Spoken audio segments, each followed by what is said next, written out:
आज आपण बघणार आहे इझी 3 वाक्य आणि त्याची 2-2 वाक्य आपण वेगळ्या शब्दाने कसं बोलू शकतो.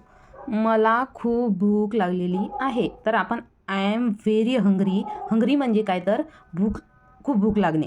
आणि हंग्रीला आपण समानार्थी शब्द स्टार्विंग पण आहे. आपण असं पण म्हणू शकतो आय एम स्टार्विंग म्हणजे खूप भूक लागणे. म्हणजे भूक लागली आहे. स्टार्विंग म्हणजे काय? भूक लागणे. आणि हंग्री म्हणजे पण काय? भूक लागणे. दोन्हींचा पण अर्थ भूकच लागणे असा होतो. त्यानंतर दुसरं वाक्य आहे तू खूप घाबरलेला दिसत आहे. तर त्याचा इंग्लिशमध्ये कसं होऊ शकते वाक्य? You look very afraid. Afraid म्हणजे काय तर घाबरणे. अफ्रेड म्हणजे काय? घाबरणे. त्यानंतर अफ्रेडला समानार्थी शब्द टेरिफाईड असा पण होतो. टेरिफाईड म्हणजे पण घाबरणेच होतं आणि अफ्रेड म्हणजे पण घाबरणेच होतं. टेरिफाईड आणि अफ्रेड दोन्ही पण म्हणजे काय? घाबरणेच होतो. त्यानंतर आपण टेरिफाईड वापरून कसं वाक्य बनवू शकतो? You look terrified. म्हणजे तुझा जो लुक आहे तो खूपच तू असा एकदमच घाबरल्यासारखा दिसत आहे. त्यानंतर मी अतिशय व्यस्त आहे. म्हणजे आय एम व्हेरी बिझी. म्हणजे मी खूप व्यस्त आहे.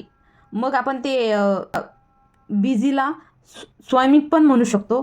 स्वामिट पण म्हणू शकतो बिझीला म्हणजे व्यस्त असणे. स्वामिट म्हणजे पण व्यस्त असणे आणि बिझी पण व्यस्तच असणे होते. आय एम स्वामिट म्हणजे मी खूप अतिशय बिझी आहे, मी व्यस्त आहे. अशा पद्धतीने आपण आज असे 3 प्रकारचे शब्द शिकलेलं आहे.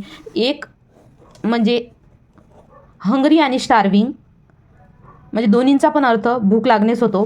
तिच्यानंतर अफ्रेड आणि टेरिफाईड याचा पण अर्थ घाबरणेच होतो. त्यानंतर तिसरा बिझी आणि स्वामेट या दोन्हींचा पण अर्थ व्यस्तच असणे असा होतो. अशा पद्धतीने हे 3 शब्द वापरले जातात.